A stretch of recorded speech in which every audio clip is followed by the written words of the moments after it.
Hello, hello again. Is everybody busy cooking, baking, doing all those good things for Thanksgiving coming up? I hope so, because you're running out of time. My cousin Emily posted on Facebook last week, I think it was, and was asking what was a good side dish for Thanksgiving. And so I said, corn casserole. It's easy. It's super easy, and it's fairly cheap to make too. So that's what we're going to be doing today, making some corn casserole. I will go ahead and bake it. At the end, I'll show you what I'm going to do to prep it for freezing though, because we're still 5 days away from Thanksgiving. So I don't want to have it just sitting in the fridge right now. So here's what we're going to do. 1 box of Jiffy corn muffin mix goes in the bowl. And I do have my oven preheating at 350. Fahrenheit for those of you that's not in the US of A. I had to measure my corn because this is some cream corn that I actually put up this summer, and I wasn't sure how much was going to equal a can. So you are going to do 1 can of whole kernel corn drained. You want to get all that juice out of there. So I've already done that. And then I measured out to see how much a can of cream style is, because that's what I've got here. I'm going to put that in there. Then I'm going to do, I have 1 stick of butter, which is a 1/2 cup that I've already melted, just melted in the microwave. I'm going to pour that in. Now I'm going to go ahead, well, I've got my sour cream too. 1 cup of sour cream.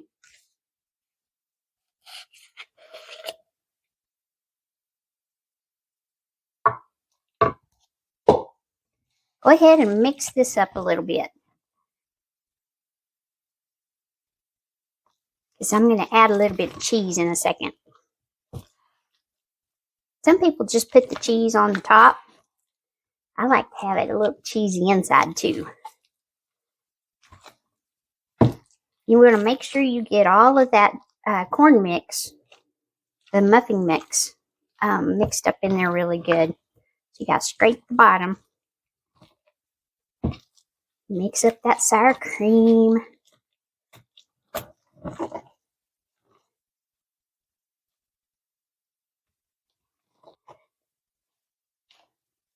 Alrighty, now I'm going to add about a 1/2 cup of cheese. Grated cheddar is what I do.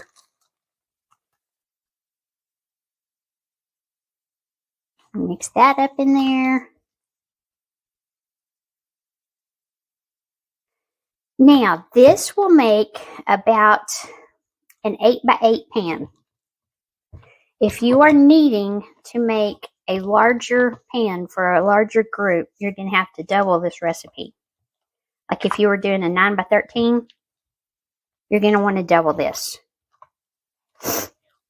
But I am actually using a 7x11. It is my Pampered Chef stoneware. And so I don't have to spray mine because it's stoneware.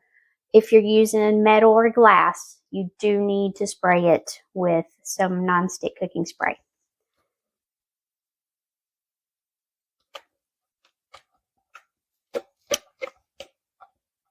Just pour it up in there. Make as big a mess as you possibly can. Otherwise, what good are you? What good is the kitchen if you can't make a mess, right?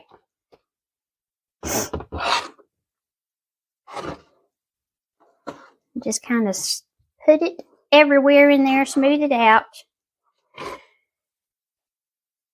And then whatever mess you've made, put it up in there too. And I'm going to go wash my hands off real quick. Alrighty, I got my mess cleaned up. This is going to cook for about 45 minutes. I'm going to start checking on it in 30 minutes though, just in case, because every oven's different and I just want to make sure that I don't burn it for everybody. So I'm going to check it in 30, but I'll let you know if we have to go to the full 45. Then at that point, you would take it and sprinkle it with some more cheese and put it back in the oven and let it finish cooking. If it's getting close, then you won't have to leave it as long, but you just want to get that cheese melted. If I'm going to freeze this though, I will cook it completely like this and not put the extra cheese on top, and then cover it up and put it in my freezer. And then the day before Thanksgiving, I'll take it out and let it start thawing. And then all I have to do is cover it with some cheese and pop it back in the oven for 10 to 15 minutes. And then we'll be good to go. Takes a little bit of the stress off. So we're going to go ahead and get this in here and get her to cooking. And then I'll be back with you guys. Alrighty, it is ready for me to take out of the oven. Oh, it's a little heavy. Let me get another deal here.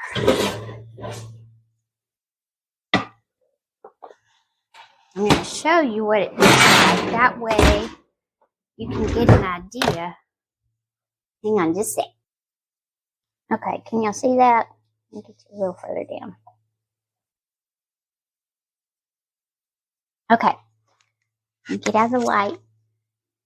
All of the glossiness is gone off of the top, but it is still not browned, and it's not browning around the edges quite yet. I mean, it might be starting just a tad bit, but whenever it is completely done, it is going to be a nice brown around the edges, and it'll start pulling away, and it'll have a nice golden top on it. But let me get you back up here. Hang on a sec. Okay, so like I was saying, I'm going to let this cool completely, let it get where it's not the least bit warm, and then I'm going to cover it with some foil and put it in my freezer. And then the day before Thanksgiving, I'll take it back out so it can completely thaw. And then about 15 minutes before it's time to eat, I'm going to cover it with some cheese, not cover it, but put some shredded cheese on top of it and put it back in a 350 oven again for about 10 to 15 minutes. We're just wanting to finish cooking it a little bit and to melt that cheese on top. And it'll be good to go. It is super easy. You saw that, just one little bowl that you mix all your ingredients in and put it in your pan. But I did this for 40 minutes. That's how long this went. To get to that consistency, or that doneness, I guess you should say. But Emily, go make you some. It's so easy. And I will be back with some goodies. Talk to y'all soon. Bye.